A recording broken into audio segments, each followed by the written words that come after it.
Don't look at hazardous flora in caves, and don't destroy surface hazardous plants right away.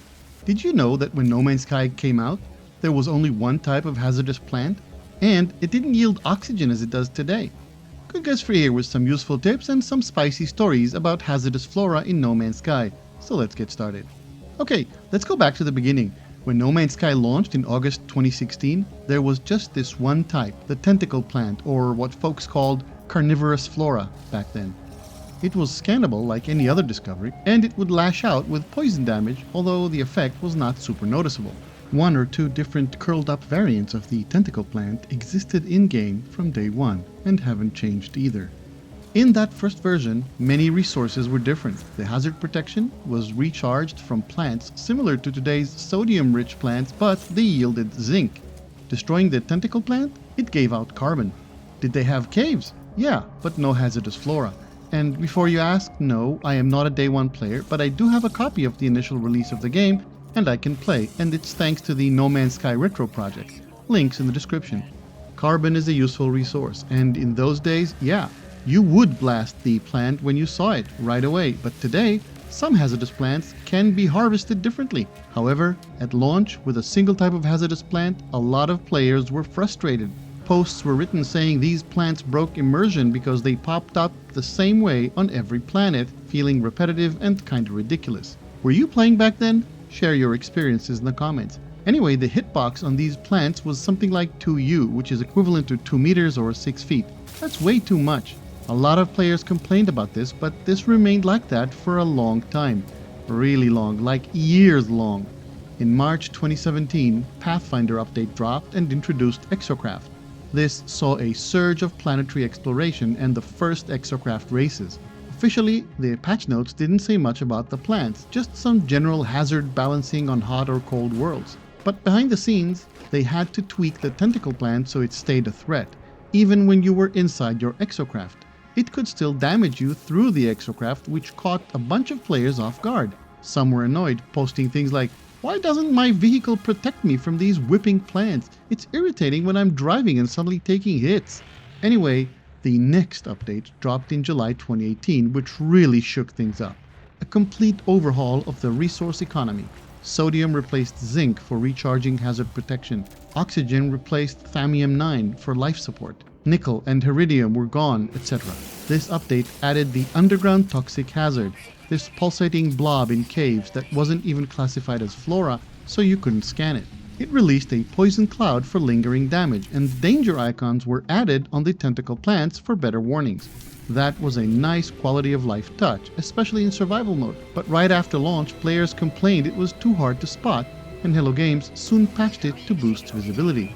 Players were excited about the formalized hazards, saying it made caves feel more dangerous and rewarding. One player wrote, "Finally, some real risk in exploration." But honestly, even in survival mode, NMS feels too easy for most players after some playtime. In the current version of the game, these hazards ignore you if you don't look at them, which is funny when you think about it. See? As long as my HUD is centered away from these plants, nothing happens. As soon as you look at them, they start pumping out their noxious fumes. Was this always like that? I'm hoping for some day one player to let us know in the comments.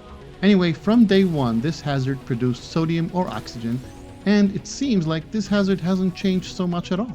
The next significant change came in November 2018, the Visions update. This introduced the carnivorous trap plant and the bloated gas flora. These were framed as snares for the unwary, but rewards for the cautious. You could destroy the gas flora for basic oxygen, but if you approached carefully, you'd harvest extra from its gassy pods before it popped. Players were buzzing, posts hyped about the new variety, with people discovering the harvesting trick and sharing tips. But some wanted even more biodiversity, saying, "This is cool, but we need way more plant types to keep planets fresh." What about the flytrap? It was harvestable in the same way, with one gassy pod in its middle, but the interaction was really hard and awkward. Remember the 2U hitbox? It was nearly impossible to harvest. And now, fast forward to Worlds Part 2 update in January of 2025, this one cranked up planetary diversity big time. New biomes, deeper oceans, etc. For hazardous flora, they increased the variety across worlds and added 3 new types, all of them similar in that they all have a stem and 3 tentacles. Another big change, Surface ones like the tentacle, trap, and gas plants stopped being scannable. At first, players thought it was a bug, posting stuff like, "Why can't I scan these anymore? Is my game broken?" But it turned out to be intentional, standardizing them as environmental props you evade or harvest tactically, not catalog. The reactions were mixed. Some loved the added variety, but others got annoyed, especially on lifeless planets or dead moons where these plants suddenly appeared, ruining the barren vibe. One guy said, "It kills the atmosphere. These generic hazards don't belong on empty worlds." Another change was the hitbox, no longer 2U. Now you need to be realistically closer to get hit. So now you have no excuse to destroy the bloated gas flora or the flytrap flora from a distance. It's much easier to get close from the side and harvest properly.